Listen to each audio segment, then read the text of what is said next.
The moment you stop chasing is the moment the truth gets loud. Not the truth you wanted at first. Not the sweet little fantasy that says if you love hard enough, explain clearly enough, wait patiently enough, suffer nobly enough. Somebody who keeps backing away will suddenly turn around, run into your arms, and finally become the person you imagined they were meant to be. No, a different truth, a harder truth, a cleaner one. The truth that distance reveals what pursuit hides. The truth that silence exposes what pressure conceals. The truth that when you stop chasing an avoidant, you do not lose clarity. You gain it. And that matters, because what most people call love is often a collision between hunger and fear. One person says, "Come closer so I can feel safe." The other says, "Step back so I can breathe." One reaches, one retreats, one protests, one disappears. And both of them, if we are being honest, are usually acting out a pattern older than the relationship itself. Listen, when someone keeps moving away from intimacy, it does not always mean they feel nothing. Sometimes it means they feel too much and trust too little.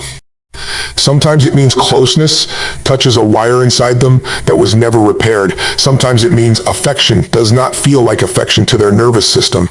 It feels like demand. It feels like exposure. It feels like the beginning of being known deeply enough to be wounded precisely. That is the part most people miss. They think the avoidant is cold, when often the avoidant is flooded. They think the avoidant is detached, when often the avoidant is defending. They think the avoidant does not care, when sometimes the real terror is that caring will cost too much. Not always, but often enough that if you do not understand the difference, you will make yourself crazy, trying to solve a problem by applying more of the very pressure that creates it. Carl Jung understood something profound. What is buried does not stay buried. It returns as mood, as reaction, as attraction, as pattern, as the strange repetition of the same disappointment wearing different faces. The unlived life does not disappear. The unfelt grief does not disappear. The fear of being engulfed, controlled, criticized, abandoned, shamed, or found inadequate does not disappear. It becomes style. It becomes personality. It becomes, "This is just how I am." And then one day somebody gets close enough to touch it, and the whole system pulls back as if distance were oxygen. So what do avoidants secretly want to hear after you stop chasing? Not a trick, not a manipulation, not some clever line designed to reopen access. They want to feel, maybe for the first time, that closeness is possible without capture, that love can exist without surveillance, that being wanted does not mean being swallowed, that they can be seen without being cornered, that they can matter without being managed, that someone can tell the truth without turning intimacy into interrogation. But here is the deeper truth. Whether they want to hear it or not is no longer your first question. That is your turning point. The real shift in your life begins the day you stop asking, "How do I finally get them to stay?" and start asking, "Why was I willing to abandon myself in order to be chosen by somebody who could not meet me in the open?" That question will change you. Because the chase is never just about them, never. The chase is also about you, about the meaning you made, about the old ache that whispers, "If I can finally win over someone unavailable, then maybe my worth is proven. Maybe this time my love is enough. Maybe this time I can fix the ending. Maybe this time the closed door opens because of me." And that is where people suffer. Not only from rejection, but from interpretation. Not only from distance, but from meaning. You get left on read, and it is not just a phone screen. It becomes a verdict. They pull away for 3 days, and it does not just feel inconvenient. It feels existential. You start reading absence like prophecy. You start treating confusion like chemistry. You start calling anxiety intuition. And before long, you are not in a relationship. You are in a courtroom in your own head, presenting evidence to prove you are either lovable or not. No wonder you are exhausted. Here is the thing. Human beings do not merely react to events. We react to the story we attach to events. That story shapes emotion. Emotion shapes behavior. Behavior reinforces the story. And the pattern closes like a trap. So if you want to stop suffering in this dynamic, you need to interrupt the pattern where it lives. Not at the level of the other person's mood, not at the level of texting strategy, at the level of perception, at the level of meaning, at the level of the self that keeps volunteering to be wounded by what it refuses to understand. There are three decisions that shape almost every emotional moment you live through, and if you do not make them consciously, your conditioning will make them for you.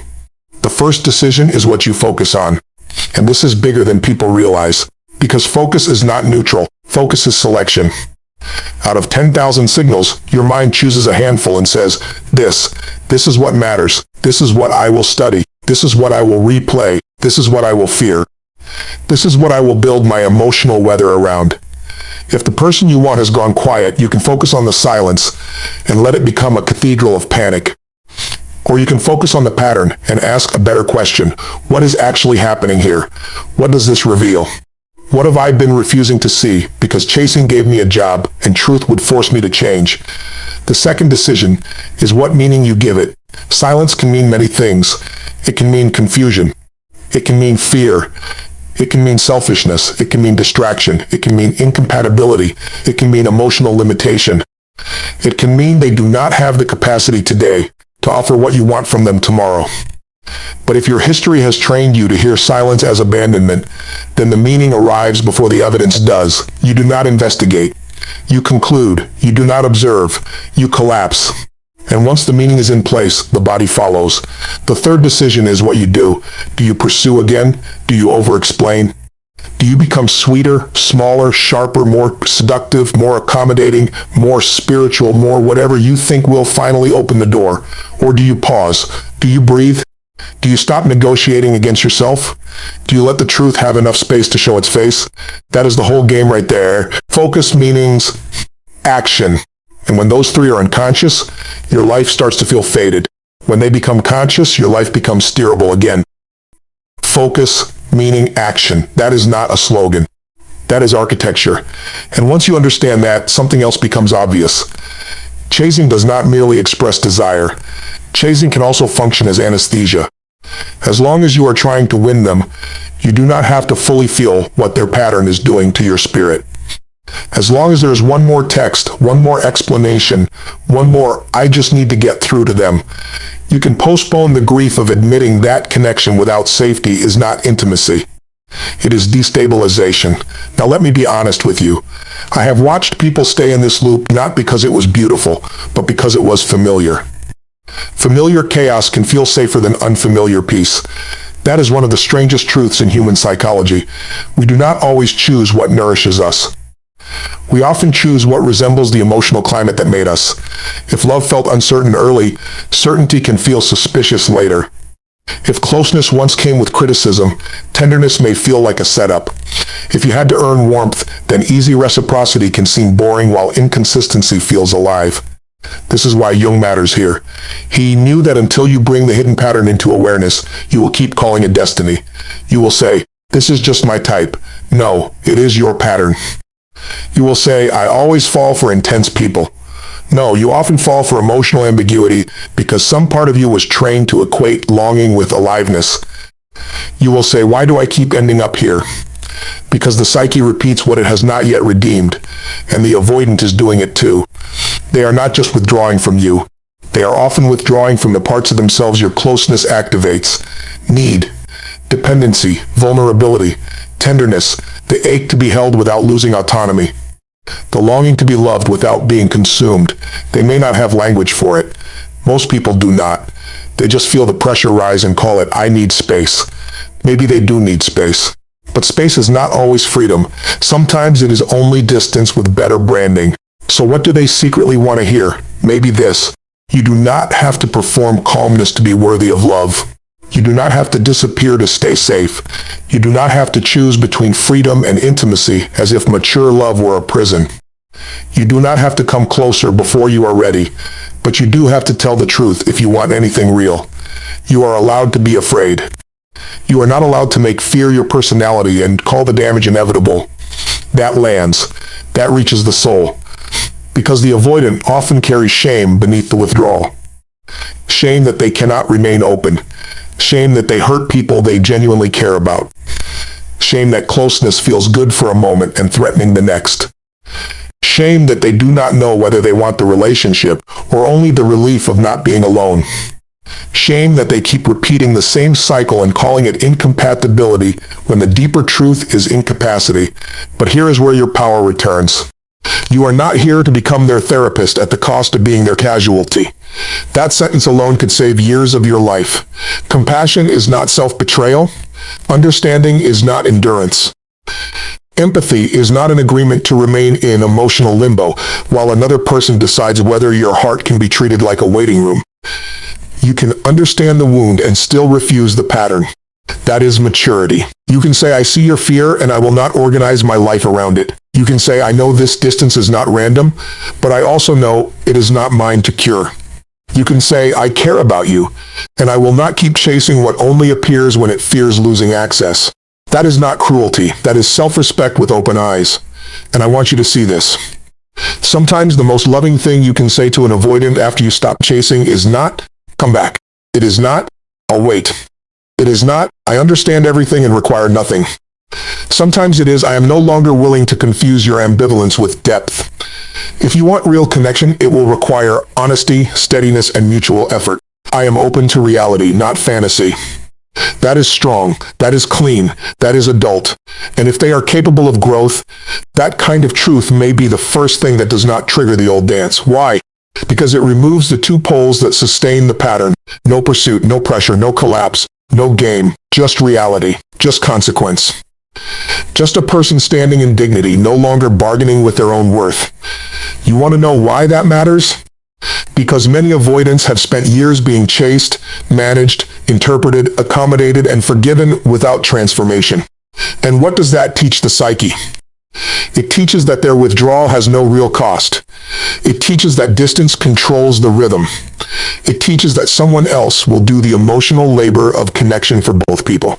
But when the chase stops and clarity speaks, the old mechanism can no longer hide inside the fog. Now some of them will leave. Let them. Some will become angry. Let them. Some will suddenly become warmer once they feel access is threatened. Be careful.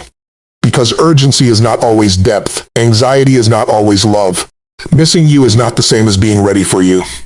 A starving man may crave food, but craving is not the same as having learned how to nourish or be nourished. Here is the truth. You must stop confusing reactivation with repair. That right there is where people lose years. The avoidant feels your absence, sends a tender message, opens emotionally for 48 beautiful hours, and you think, this is it. Finally, the breakthrough. But unless the pattern itself is being named, owned, and worked on, you are not witnessing transformation. You are witnessing the swing of the pendulum. Distance became too great, so contact resumed. But rhythm is not healing. Motion is not progress. It is like trying to take an island while leaving your escape boats on the shore. Part of you says, I'm committed. Another part is still looking back at the water, making sure there is a way to flee when reality gets hard. The avoidant often loves like that. 1 foot in tenderness, 1 foot in retreat. 1 eye on closeness, 1 eye on escape. And the pursuer does it too. 1 foot in self-respect, 1 foot in pleading. 1 eye on truth, 1 eye on the dream of being the exception. If you want a different life, somebody has to burn the boats. And for you, maybe that boat is the fantasy that if you just love perfectly, someone emotionally unavailable will become available on your timeline. Maybe that is the boat. Burn it. Not because you are bitter, because you are ready. Now listen carefully. There is a kind of pain that pushes you, and there is a kind of meaning that pulls you. Pain can get you moving. Pain can make you leave. Pain can wake you up in the middle of the night and say, enough. But pain is unstable fuel. If all you are doing is running from being hurt, you may still end up choosing from the same unconscious place. You will simply pick a different face with the same emotional geometry. Real change comes when your life is pulled by something stronger than your wound. Dignity, peace, reciprocity, truth, a love that does not require self-erasure. A nervous system that no longer confuses intensity with home. A future where your energy goes into building, not begging. That is different fuel. That is cleaner fuel. That is what begins to reorganize the personality. And if you have suffered in love, if you have been the one who waited, the one who overfunctioned, the one who read every mixed signal like sacred text, then let me say something to you that may land deeper than you expect. What if the pain did not only wound you? What if it trained capacities you have not yet honored? What if the years you spent learning to read rooms, anticipate moods, soften conflict, survive emotional winter, and keep your heart beating in uncertainty also built in you a strength that can now be turned toward your freedom? The child who had to become emotionally self-sufficient often grows into the adult who can stand alone without collapsing. The one who learned not to expect rescue often becomes extraordinarily capable. The one who got very good at feeling everything may one day become wise enough to feel deeply without drowning. The one who was not consistently chosen may become the person who finally learns how to choose themselves with conviction. Do you see the shift? The injury was real. I am not romanticizing it. But the meaning is not finished. The story is not over. There is gold in the scar if you stop worshiping the wound long enough to discover what it taught you. Endurance, sensitivity, discernment, perception, hunger for truth, refusal to settle once consciousness arrives. That is not nothing. That is material. That is soul material. And if you do not transform it, you will keep trying to solve the present with the unfinished emotions of the past. You will go looking for one person to retroactively heal what only your own awakening can heal.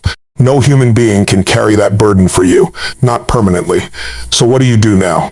You do something simple, something non-negotiable, something so small your mind cannot pretend it is impossible. For the next 24 hours, do not reach for them. Not once. Instead, the very next time you feel the urge to text, explain, check, stalk, decode, fantasize, rehearse, or collapse, stop where you are and tell the truth in 3 sentences. This is what I feel. This is what I need. This is what I will no longer do to abandon myself. That is it. Say it out loud if you can. Write it if you must. But do not skip it. This is what I feel. Maybe it is grief. Maybe it is panic. Maybe it is humiliation. Maybe it is longing. Fine. Name it. This is what I need. Maybe it is steadiness. Maybe it is clarity. Maybe it is reciprocity. Maybe it is rest. Fine. Name it. This is what I will no longer do to abandon myself. Maybe it is chase, maybe it is over-explain, maybe it is wait in vagueness, maybe it is take breadcrumbs and call them hope. Fine, name it. Why is this so powerful? Because confusion survives in vagueness. Clarity requires language. The moment you name your real experience, you begin separating the present event from the old storm. You begin returning from compulsion to choice. And choice is where your life changes. It is not dramatic. It is decisive. It is not flashy. It is foundational. It is not a performance. It is an inner line you stop crossing. Now, what does the avoidant secretly want to hear at the deepest level after the chase ends? Maybe they want to hear, I am not here to trap you. Maybe they want to hear, I can survive your distance. Maybe they want to hear, your fear makes sense, but it cannot run this relationship. Maybe they want to hear, if you ever want something real, bring your truth, not your vanishing act. Maybe they want to hear, you do not have to be perfect to be loved, but you do have to be present. That one is huge. Not perfect. Present. Not dazzling, honest, not intense. Available. A lot of people can generate intensity. Very few can sustain presence. And presence is the currency of real love. Let me say that again. Presence is the currency of real love. Without it, chemistry becomes theater. With it, even ordinary moments become deeply healing. A steady voice, a direct answer, a hard truth offered kindly, a person whose words and actions can live in the same house. That is not boring. That is rare. That is sacred in a world addicted to stimulation and terrified of stillness. And if the avoidant in your life cannot offer that, then the most important thing for you to hear is not what they secretly want. It is what your own soul has been trying to tell you beneath the noise. Stop auditioning for a role in someone else's unresolved drama. Stop translating inconsistency into mystery. Stop treating your loyalty as if it were noble when it is being used against your peace. Stop handing your power to anyone whose pattern requires your confusion. That is not love. That is erosion. And the longer it goes on, the more your self-trust begins to fray. You stop listening to the quiet intelligence in your own body, the hesitation in your gut, the fatigue in your chest, the heaviness after every almost conversation, the strange loneliness you feel even while hoping. Your body knows long before your mind admits it.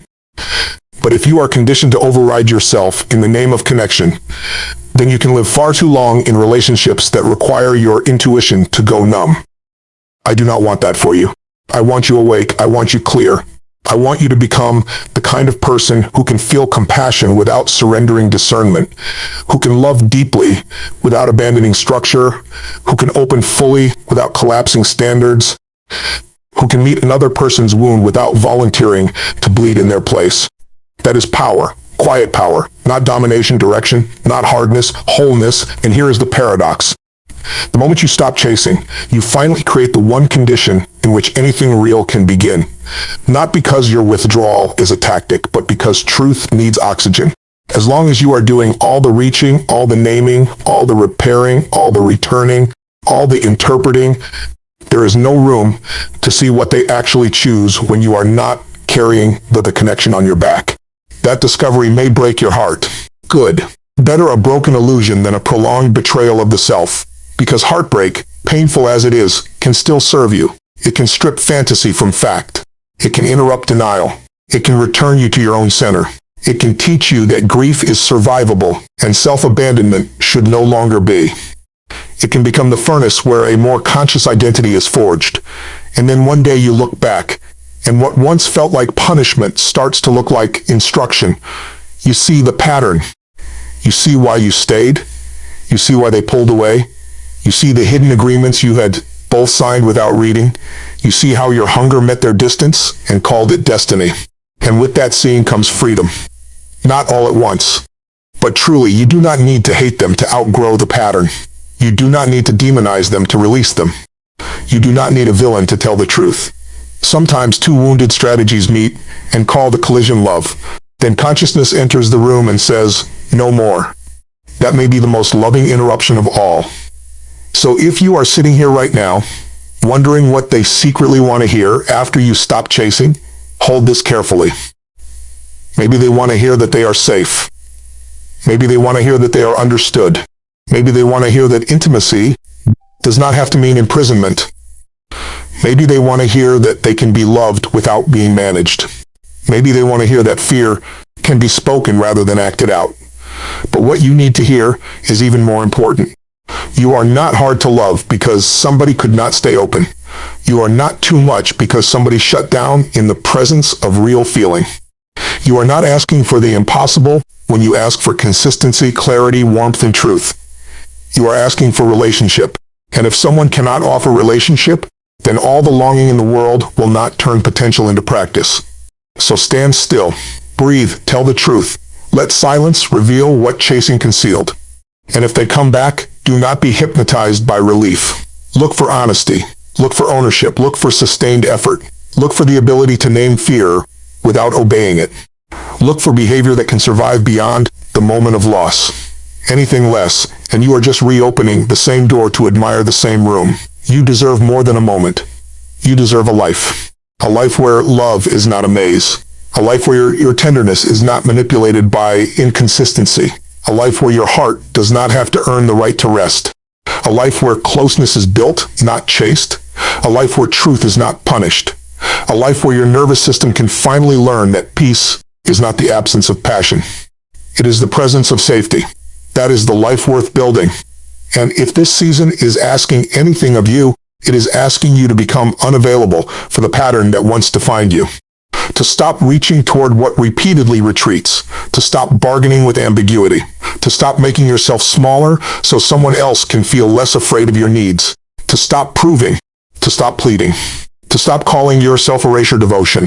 You have outgrown that. Now act like it. Say less. Mean more. Stand taller. Choose slower. Listen deeper. Leave sooner when truth is absent. Stay open, but not unguarded. Stay kind, but not naive. Stay compassionate, but never at the expense of what your soul already knows. Because the real secret is this. The person you have been chasing is not the only one longing to be met. There is also a wiser self inside you, one that has been waiting patiently for you to stop running past your own truth in pursuit of someone else's potential. Meet that self. Trust that self. Build with that self. And from there, everything changes. The relationship you want becomes possible only after the relationship you have with your own worth becomes non-negotiable. That is the quiet revolution. That is the deeper love. And that is where your freedom begins.